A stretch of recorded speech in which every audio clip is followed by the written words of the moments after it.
Okay. So my name's Adam Ringwood, and I'm here to talk about hash cracking, under the premise that when everything else fails, sometimes you just need to crack hashes. So a little bit about who I am. My name's Adam. I go by Avid Hacker on Twitter. I am a college student. I go to a Midwest state college. I'm the leader of ISUSEC, which is a collegiate security club that you sometimes see around screwing things up. I interned for a financial firm as an ethical hacker last summer, had a lot of fun, learned a lot of cool things, and mostly what I do in my free time is machine learning, hash cracking, and social engineering. I also kind of part-time develop for Phishing Frenzy, which is an email phishing platform, and what I'm here to talk about today is distributed hash cracking, PassCrackNet, which is basically a way to distribute your hash cracking jobs over a large number of computers.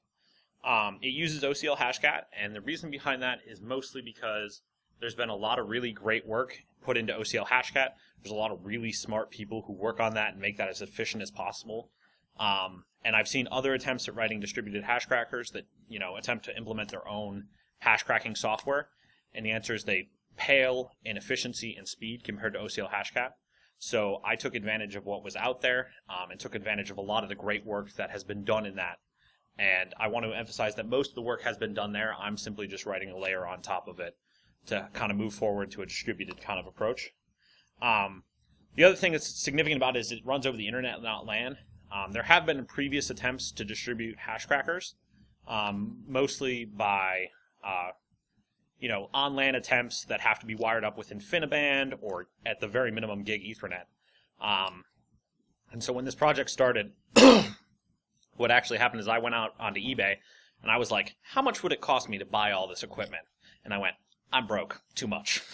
And so I kind of looked for a solution that would allow me to be broke and still do this. And so I ended up writing PCN. So why I built PCN, it actually started back in 2013 at B-Side Chicago. There were 4 of us sitting around a table, basically, all of which had powerful graphics cards in our respective home computers, either for gaming or home theater. And we were trying to crack a set of 10 hashes. And what could happen is we didn't have a really good way to divvy those up and, make sure that we could complete all those by the time. And so when I got home from that competition, I kind of said, okay, how would I theoretically go about doing this? And I did a bunch of research, and we played around with John the Ripper, which is another hash cracking tool. And it turns out that that didn't really work. We played around with our lab. We spent like 3 weeks trying to get it to work and never had success. And then we eventually decided on Hashcat, more because it's being updated and modern and because the developers are pretty active and you can get a hold of them. Now what I use it for is password audits. I'm working as a researcher to work with my university on doing a password audit of the university, trying to eliminate those insecure passwords that you see a lot of times being used. And then also for pen testing. Occasionally when you're doing a pen test and you've hit a dead end, sometimes you've uncovered user hashes that you have to just crack them so that you can use their account to take it to the next level. So what's different about it? There's obviously been previous attempts to build a distributed hash cracker. There's a number of them out on the internet. You can search for them and you'll see updated in 2012 or 2010. It doesn't need a local network. A lot of things have been used that require InfiniBand and 8 gigs of RAM, and everything has to be in the same room. That was a no-go from the start. We wanted the ability for, my computers in Chicago, one of my friends is in St. Louis, one of my other friends is in San Francisco. We wanted the ability to all work on this over the internet as a whole, and there was no way we were going to get everybody's computer in the same room and connect to the same network. It doesn't need a lot of RAM. You see 8 gig requirements, we have to do all this work for it, and so it's got 8 gigs. I'm a broke college student. My box has about 4 gigs. And most of them have 2, so that wasn't really an option. It's a single binary, which is easy to set up and use. I see a lot of programs nowadays where the install guides are 20 steps long, and you have to copy paste this and run this install script and make sure you get all the dependencies installed beforehand. PCN literally is just a single binary in a settings file where you specify where your hash cracker is and what server you're pointing it to, and you can fire it up and start working on tasks. And anyone can join a cluster. Just kind of copying on that, I wanted to make it as easy as possible for people to kind of get started and work on it. And I also wanted to make sure that people could leave and join at will. So, distributed networking is hard because sometimes connections drop and people can't really if you gave them a task and said, hey, I want you to do this segment of work, what happens if they drop and they no longer can complete that segment of work? How do you go back and make sure that that segment of work has been done and those passwords, if they're in there, have been found? It's also theoretically cross-platform. I don't have a lot of money, so I don't have a Windows computer and a Windows graphics card lying around to test this. But the language and everything I've done, I've kind of built with cross-platformness in mind. So if you have a Windows computer with the graphics cards attached to it and you want to be really nice, come talk to me afterwards, and I'd love to run a test on your machine and see if we can't get it up and running. It should work out of the box, but nothing ever works out of the box. So how does it work? There's actually a funny story about this. So this started back a year and a half ago. And a year and a half ago, there was no way to do it how I'm doing now. What you essentially had to do is there was a restore file that was a binary file. And you had to hunt around on the internet, and there's a single place it's mentioned, but the format of the file is mentioned on the internet somewhere. And so you had to go through, and you had to reverse this binary file, and then you had to rewrite it, and you had to make sure everything was right, because if it wasn't right, Hashcat would just fall over, and it would fail miserably. And then about, 6 months ago, the developers of Hashcat actually released the S and L flags, which are basically stand for skip and limit, and they say, I want to start at this position and I want to go to this position. And thus it validated about 9 months of work on my part. But it was okay, because it made the resulting work a lot easier. And then it takes a chunk of work, and it reports back the results.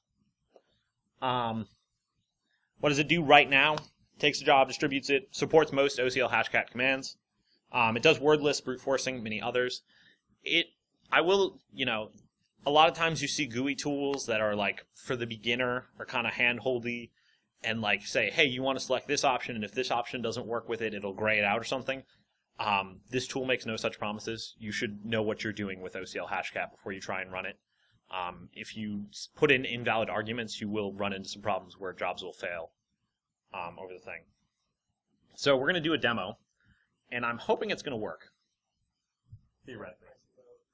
Well, I actually decided not to do an actual demo. I did a video demo because everyone knows that shell shock is out, and I don't really want my computer pwned. Yeah, I was going to do a demo until I saw on Twitter an hour ago that somebody was running a shell shock server, and I was like, okay, well there goes that concept. So what you see here is the main jobs list. First category is the job ID. That's mostly a machine ID. Then there's the name of the job. This is put mostly in because I'm a human and I can't really remember job IDs real well, so I have to name things. Then there's a list of the tasks dispatched. There's the progress of how far along you are in it, how many results you found, and then whether it's complete. And there's also an option to pause it. So if you have a job that comes in that you need to get working on right now, but you also have a longer running job, then you can pause it and work on that. So what you see here is an overview of the task list, and it's pretty utilitarian by design. So you just see the task ID, where it started and where it finished, and whether it's done or not. This is mostly just so that you can go through and look and make sure that all the tasks are getting done. If you see a task that's buried that's false, it means one of two things. The program actually picks up tasks that are false. If it hasn't been reported back in 15 minutes, then it says, okay, the computer that was doing this work for us has dropped off the network. We need to reassign this task and have somebody else do it. And so you can kind of go through and do it. And you'll notice here that there's the false flag on the last two for 30 and 31. And that's because there's currently 2 machines in the cluster, and they've pulled 2 jobs, and they're each working on it. So once those come back in, they'll both be true. Now, we're going to go to the Create Job screen. And simply, you put in the job name. Try not to mistype as much as I did. Then you put in attack mode. In this case, we're going to go with the wordless mode. The hash type is 0, which actually is MD5, which is mostly done because it's a demo. And then we're going to put in the word list. Now note that if you wanted to put rules or anything on this word list, you could throw them in the options box and it would do that. Now the other weird thing that you'll see in a second is that, notice it's also been created and it's ready. The hash file, you actually have to choose a file instead of doing anything else. And that's mostly because for certain wireless attacks, you can't copy paste the hash in there. It's actually a file you get from an output of another tool. And so if you want to load that to the hash crackers distributedly, you have to actually transmit that whole file. You can't just copy paste or send the string over the network. It doesn't work real well. I tried a couple times. It resulted in spectacular failure. It was fun. Took me like 8 hours to debug it before I figured that out. And right now what you see here is you see a mask option, so we're just doing this in. In the future, I'd like to add something so that you don't have to count how many mask characters you're typing in, because I'm really bad at it, and I almost have to do it twice. So I'd like to make something to make that a little bit easier. So now we see those 2 jobs have been inputted. You'll notice that in the process of it, well, hold on. I'm pausing job 5 because job 5 is going to take like 3 days. And so for demo purposes, it doesn't really make a good demo. And it didn't work, so we're going to do it again. We're going to unpause it and pause it and hope it takes this time. You'll notice that in the meantime, though, that one of the machines reported back and we're up to 32 tasks. So that's the machines working in the background, and they work pretty much continuously all the time. There's no data available for that task because that task hasn't been started to work on because the machines haven't gone back and done that. You can look at the output. That's the server output right there. That's the client output. It'll show you exactly what's running on Hashcat, mostly so that if something goes spectacularly wrong, it shows you the exact Hashcat command that's been run so that you can go back and rerun it and try and troubleshoot it. I will emphasize that this program is kind of in a state of breakage. If you use it well, it'll work perfectly. If you screw something up, it'll probably fall apart. So I'm just going to skip ahead, mostly because the next 4 minutes is me waiting for things to get done. Okay, so we see now that once we paused the task, it started doing that one. And then once we did that, because it's the word list, it actually came back really quick. We can see we found 2 passwords already, and those are out of the word list. Now, the interesting thing to note, and this is kind of just the thing about hash cracking in general, is the second one, which is the mask attack, which uses the exact same input file, hasn't found anything at all. And so that's pretty much an overview of it. It's a small, simple program. It does what it does well. That's kind of the goal.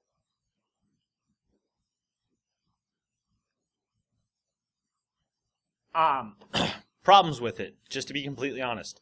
Never, ever, ever run it on a public-facing network. Please, please don't. I'm not responsible for this. Because it's taking shell commands and distributing them across the network, it is inherently insecure, and it does actually have shell injection. And I guarantee you, if you put it on a publicly facing network, you're going to get pwned in about 3 minutes flat. It's not a hard thing to recognize. Anybody competent looking at it will figure it out, and you'll regret it. There's also no authentication or anything like that. That's mostly because in the way I run it, and I recognize that's not how everybody run it, I run it on a VPN lab, and so I have people VPN their clients in and hook in that way. And that's really the way you should be running it until there's authentication added. That is one of the end goals. But please, please don't run it over the public internet. I'm not responsible. Things I'd like to do with it is better queuing. Making sure that the queuing is all... Right now, it takes the first task that's been submitted and works on it until it's done, and then moves on to the second task. I'd like to implement priorities so that you don't have to pause a job manually and unpause it. Different types of scheduling algorithms, so looking at maybe round robin and equally working on all tasks that are available in the queue and that sort of thing. Better user interface. It's a little bit utilitarian in the moment. And it communicates what it needs to communicate, but it would be nice if it was just a tiny bit prettier. And there's also user registration and security. Both those things I just kind of previously mentioned on. And I'd like to get those working. I would note that because of the way Hashcat does things, there are certain commands that if you run, it won't accept because the like, how many of you have ever used Hashcat and like run a giant job where it searches for like 1 through 8 character passwords? Those won't actually work on this cluster. It actually only will search for 8 characters at a time. That's part of how Hashcat's designed. What you actually see when that's happening is that Hashcat is actually starting 8 separate Hashcat processes, essentially, in sequential order, and reporting those back to you. It's not one separate Hashcat process. And so because of that, if you want to do something like that, you have to actually fire off the 8 yourself. And I do eventually plan to put a tool kind of in there and help out with that. I think that's everything at the moment. So I did release it today. There's a client and there's a server. There's binaries out there. I don't know if they've been released yet. If not, they'll be up tonight. It's a pretty simple software. Just download it. The hardest part, and I guarantee you this, is going to be getting Hashcat running on Linux. I've only broken 2 servers at this point trying to install it. It's a very easy task, and that is completely sarcastic. AMD support is not great, so that's kind of the thing. But I don't know. Does anyone have any questions? Anything they'd like to see in it? Yeah, I've seen Adam endorse some other solutions similar to this. Have you gotten any feedback from him? I have not talked to him in a while. I talked to him about a year back about the S and L flags and that kind of thing, working with binary format. I'm aware he's endorsed other solutions for various reasons. Either they're Windows-centric or they're so old and they're not being maintained anymore. They're so difficult to use. I don't feel that they're useful. Yeah. And so I kind of wanted a program that was, I believe in a philosophy that programs are small and should do what they do and do very well. And so that's why I kind of did this. I wanted to be cross-platform and usable by anyone. So that's kind of what I aimed for. But I'm aware that there are other alternatives out there. So, any other questions?